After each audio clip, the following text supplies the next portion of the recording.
You know, we try here together to learn something about this, and I know that we all want to. But one thing that we learn from being here together with this intention of sharing, how difficult it is, how hard it is even to notice that one is taking and not giving.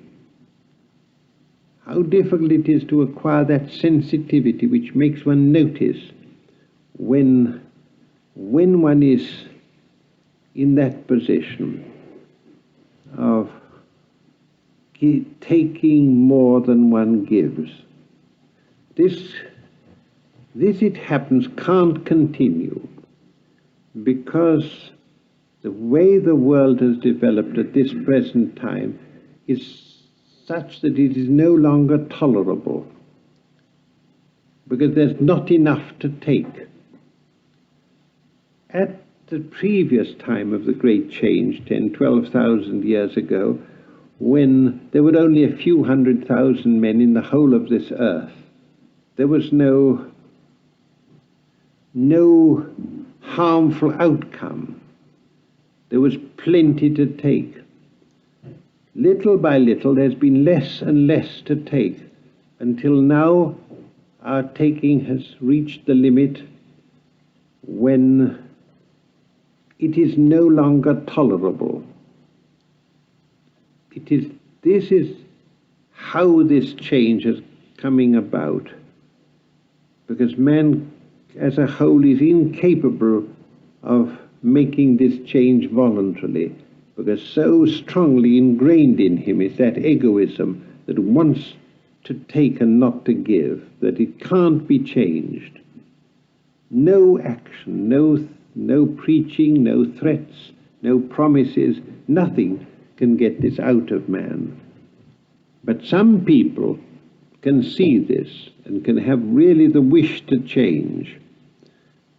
And they can prepare something. They can show how it is possible to live on the principle of giving more than one takes.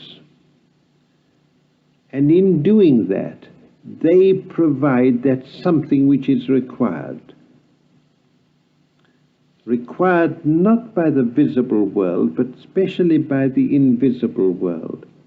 And by doing that, they become the partners of the spirit world, of the high spirit world.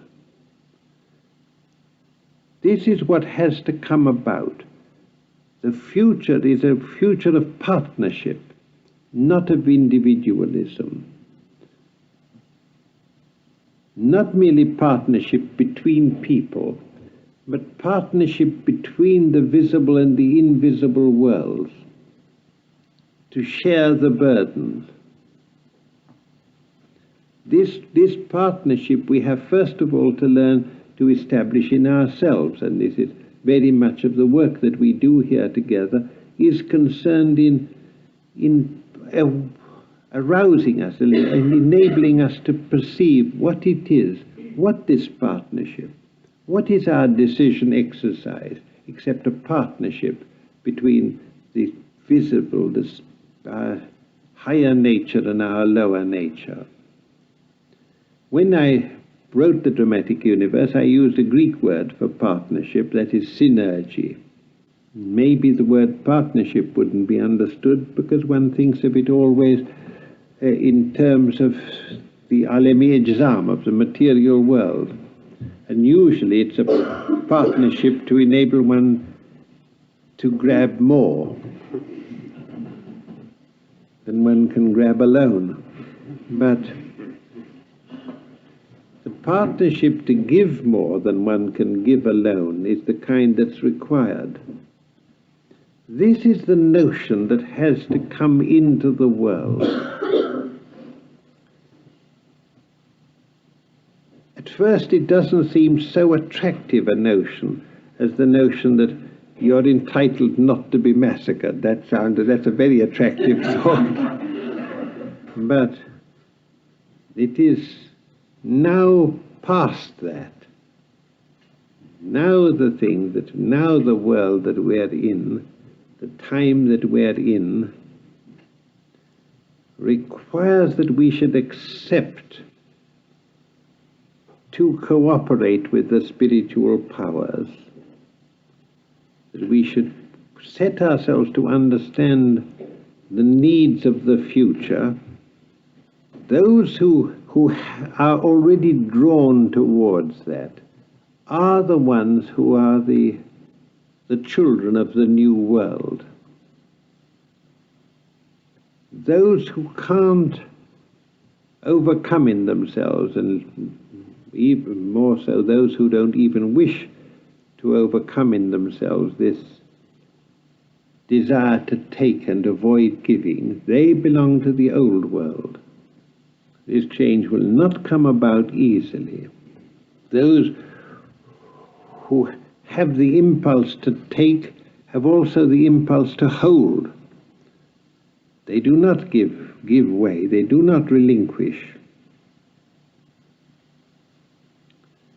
But we have to learn to give and give way and give away. Is this going to make life very hard for us? It is not so. We spoke yesterday about conscious labor and intentional suffering. This talk that I've just given you now is the complement to it. It is because of this that we have to accept conscious labor and intentional suffering in our lives. But in doing so, we not only serve the future, but we liberate ourselves from our own enemy. This will not come about on a great scale and suddenly. Nothing ever does. Nothing that is real ever starts on a big scale. It always begins in a small way, and little by little establishes itself and then grows. All history shows this. All attempts to change the world by massive action on a large scale is bound to fail, because it always provokes as much resistance.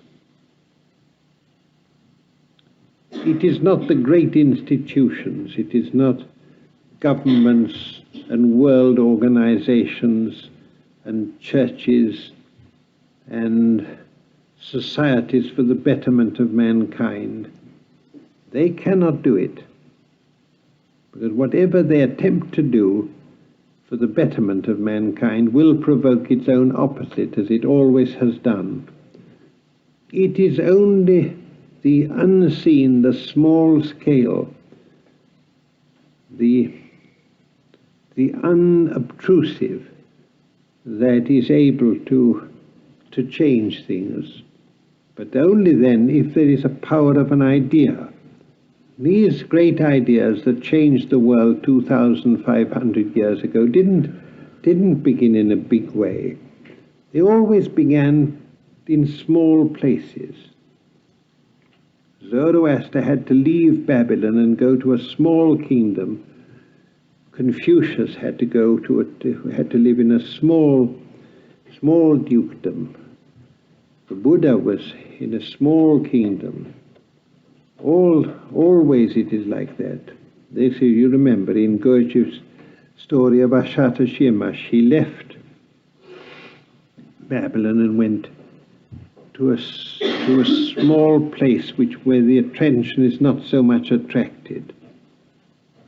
It is why we should not seek to attract attention, and those who are really working for the new world don't seek to attract attention.